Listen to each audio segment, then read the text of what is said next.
Hi, Captain Steve for BoatTEST.com, and today I want to take a look at some of the features and the layout of the WorldCat 290 center console.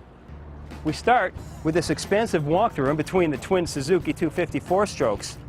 I've got plenty of space here, 26 inches. Nice solid door with a full-length piano hinge. In both quarters, you have these jump seats that, unlike others, are very easy to deploy and stow away. They actually measure 19 inches by 16.5 inches. Sitting in it is very solid. No grab rails nearby, but I do have padding all around me. The padded bolsters start at 20 inches, come up to 25.5. 1, 2, 3 rod holders, drink holder, another rod holder, cutting boards to either side. Below the bolsters, I've got a pump, line storage, continuing forward, storage for lure tubes. To the starboard side, another macerator pump, tackle drawers, more storage. Right behind the helm, the leaning post. There's also a live well, aerated, painted blue inside to reduce the shock of your live bait. There's a seat that goes across the top that's lined with fiberglass so you can actually sit on it, and here's your footrest, which makes a nice rear-facing seat with grab rails to either side. As we move forward towards the helm, I've got 22.5 inches of space between the leaning post and the bolsters. Once we get behind the helm, it's plenty roomy.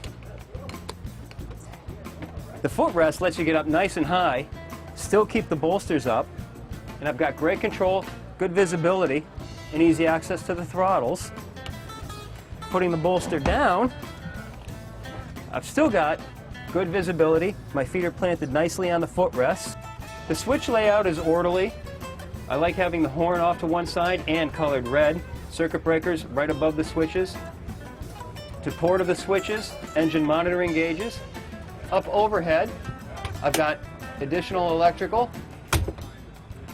nav overhead spreader lights. Here's an interesting feature, lockable storage for your electronics.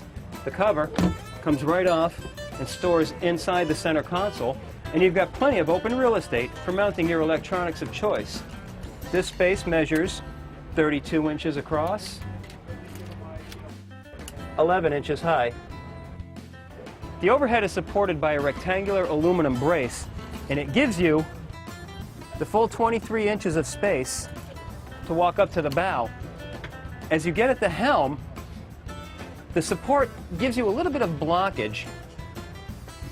There's a good 7 inches of space that's getting taken up from your visibility. However, once you start looking ahead and a little off to the sides, you do have clean visibility. And I also like how the side windows open up from the front so they actually scoop air in and blow it onto you at the helm. Always when you get on a boat, I look for a place where I can put stuff. There isn't anywhere right in this console here. However, right in between the two seats, perfect spot for sunglasses, cell phone, iPod. Now underneath the seats, your batteries.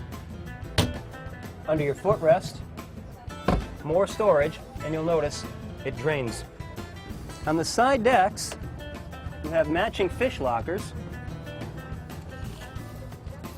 They measure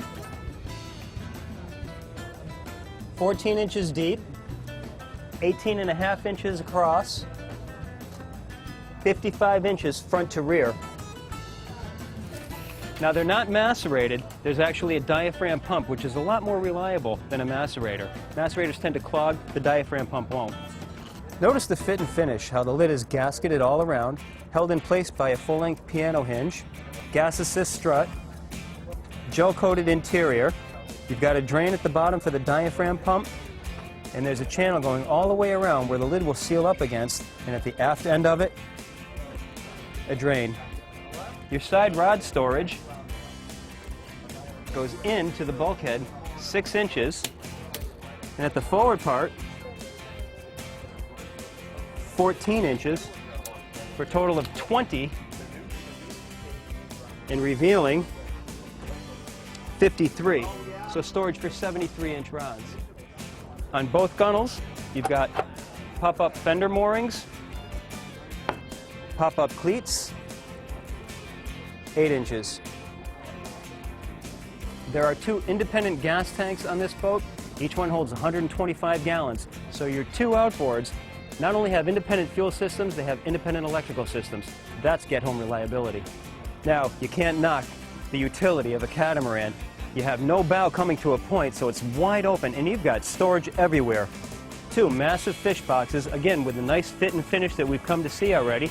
Overboard drains, gasketed all around, gas assist struts, channels leading water overboard, rod storage, lockable. Same on the port side, fish boxes, rod storage, drink holders behind. Forward, you've got a cooler, and at the bow, anchor line storage and another bait well. In between the 2, a Lumar windlass. And of course we have the staple of every center console on the planet, the seating just ahead of the console. This one is very easy to deploy, and it measures 35 inches across, wide enough for 2 people. And it also has deployable armrests on either side. Measurements all the way to the bow are coming in at 57 inches and actually open up to 87 inches as you move aft. Try that on your monohull. Of course, one of the measurements of a good offshore fishing boat is how well it gets rid of water that you might happen to ship aboard. And on the WorldCat 290cc, in both of the quarters, you've got overboard scuppers that drain all the water that you might happen to ship aboard. Well, clearly, the WorldCat 290cc is a boat that maximizes space and storage at a level that you can't find on a monohull. For BoatTest.com, I'm Captain Steve. We'll see you on the water.